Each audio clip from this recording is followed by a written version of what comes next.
This is to help give support to under this storage pocket here.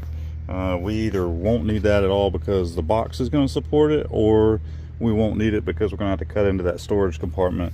I'm not sure. All I've done is Tahoes. We'll find out. So when I'm doing this on the Tahoe, I got a lot less room. This fuel filler neck area is usually a lot closer to the wheel well. So what I ended up having to do was raise up and come over top of that wheel well. It looks like this is an Alpine Type R10, so it's a pretty hefty sub. If you can fit this here, you can fit just about any 10, unless you start going really crazy competition or like a low budget high power. But either way, it looks like I've got pretty good space here to put a box. So I got to have at least 3/4 of an inch outside of where the sub is, because that's typical what you're going to use, whether it's MDF or plywood, whatever it is. So I've got room here, I've got room there. Might not be a large box, but I'm thinking I can get the airspace I need. There should be a seam on the carpet here where you can see I can bring my sub out far enough. I got to look at the travel of my sub also. I had to measure that. I think it's about 1 inch. I don't want to hit the back of that grill. So I'm going to kind of test fit everything and see if I can get as close to that floor as possible. I'll probably remove that sound deadening in there. The biggest thing is I want to see if I can keep this storage compartment whole. If I can't, I'll cut into it.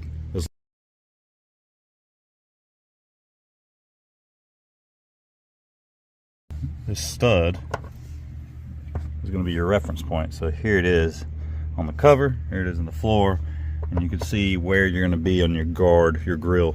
And I've got 1.25 inch outer excursion, so I want to be about 1 3/8 at least minimum from here to my resting point, to make sure that I'm not going to have any contact. I have got all the room in the world here compared to a Tahoe. I've done 2 Tahoes, and I'm telling you, you have your job cut out for you. This bracket, pretty much everything that's back here I would remove if I was in a Tahoe, including this, because I'm gonna have to go up on the wheel well. I think I'm gonna be able to leave the jack in the factory location. I'll probably leave this as sort of a backstop. If I change my mind, it's not gonna gain me a lot. We'll play that by ear. So to start out, turns out the front of my sub's gonna end up here. What I mean by the front, it would be the high of my surround, and that's going to put me at 1 3/8 off of this stud, which is going to in turn leave me at 1 3/8 off of that. That's not going to leave me a lot of room for airspace at the bottom. However, I'll still probably build up so that I can come at a taper with this fuel filler. I don't know if you can tell. I want all the airspace that I can possibly get, because there's not a lot available here if I'm not going to go that way. And then as far as this support goes, when it's here, you can put the bolts in there to help you line it up. I may stick mine back in. This is going to come out and it's going to go into that little pocket. So the real importance here is that my box is no taller than this. This part, I can eat that up. And then what I'm going to do is I'm going to cut this off. But it still won't hurt my storage. And it should be truly hideaway. It's not going to be directly behind my vent here, but I will have the air moving out of there, so that'll be nice, and hopefully it'll keep most of the vibrations down. Look, if you want the Dynamat and everything else, you go for it. I'm not doing it. It's just not worth it in my opinion for what I'm going to have. I'm not going to have a massive amount. I'll have 1,000 watts pushing this, and it should just be a good supplement to what I've got. Hopefully, yeah, I may put some padding here to keep this from vibrating too much, but other than that, it's just really going to be to add some volume to the base. So anyways, I'll check back in. Also, I would recommend cardboard templates and then trace it with your MDF or whatever it is, one piece at a time. Makes your life a lot easier. All right, there's the first piece.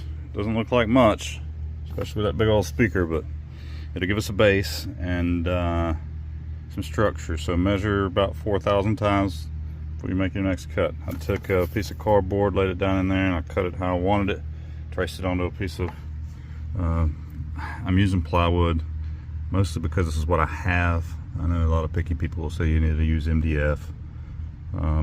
Do what you want out of your material you want. Just measure accordingly on the thickness, actual thickness. I will post measurements, I suppose, of these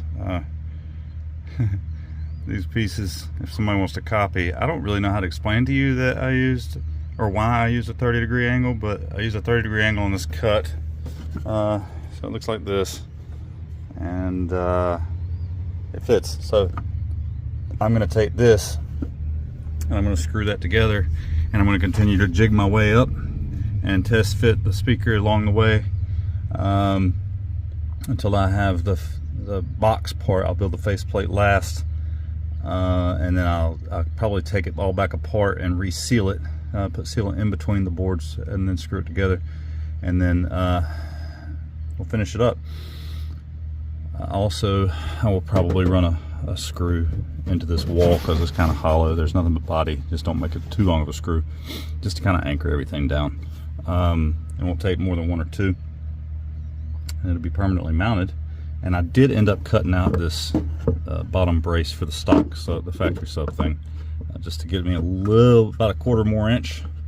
And the reason I'm having to go up like this is because the body of the truck does that, and it doesn't, the sub is too deep. If you have a more shallow sub than this monster here, then you may not have to do this complicated part. You can come straight up. Either way, the airspace is nice. It's going to be an interesting fit on everything else, but we'll get there as we go. All right.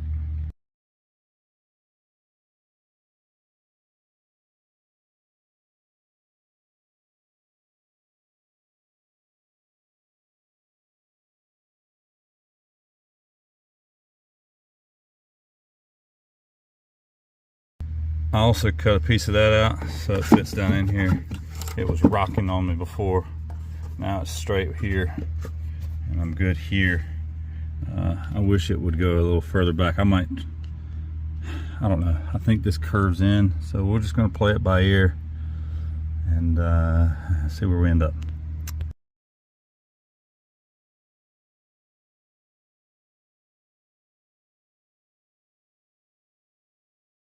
Okay, here we are. So I put this piece back here, the support bracket, and I measured to the top of it, which is going to come to the bottom of this. And then I took off the thickness of this wood here away from that height so that I know I can put a top sheet across, so it'll be strong and everything. And then I went extra here because it's always easier to take away than it is to add, and I couldn't really, this board wouldn't fit that wide. So my next plan, I test fit my sub in here. I've got plenty of room top to bottom, not a lot of airspace, of course, and I'm probably going to try to come out somehow with one piece here and then one piece to fit in here. This one's going to be a little easier because we're going to have to basically just come in here and have some weird angle cuts, but we'll make this after I have those two pieces. Then it gets really easy because I just make a top piece with a couple of this one may even be kind of straight, and then this will be a weird angle, and then I'll make a faceplate after all of it is said and done. There's a lot of this where I'll go a little extra just in case, and then trim off what I don't need. And then, like I said, there's not a lot of airspace here, but my goal is more along the line of how I can keep it hidden. So yeah, if you want airspace, you can get rid of your jack and everything, and you can make some air up here. I've done that in the Tahoes before. You can come across this direction and come up, and then make a little pocket here. Those would get you a little more boom, but if you're just looking for just a little bit of a boost on your bass, this should do the trick. I'm back.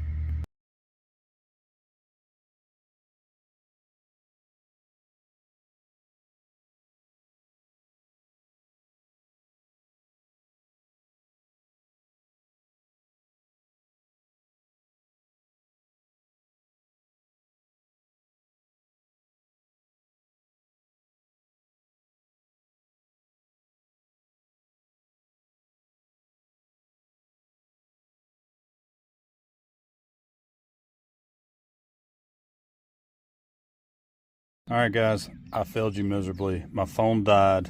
I ran out of daylight when I was doing all this. I did not get measurements for the final pieces. However, that's the hard part. If you can get through the part that we just talked about, you have no worries. Try to do a little better than I did on the cutting. I kind of went a little further than my intentions led me, and then I cut just below the hinges on this storage panel here, and everything fit pretty tight, but it fit, and there's probably about 1.5 inches of excursion room there. It doesn't hit, it comes really close, but it works out, man. So good luck. Thanks for watching.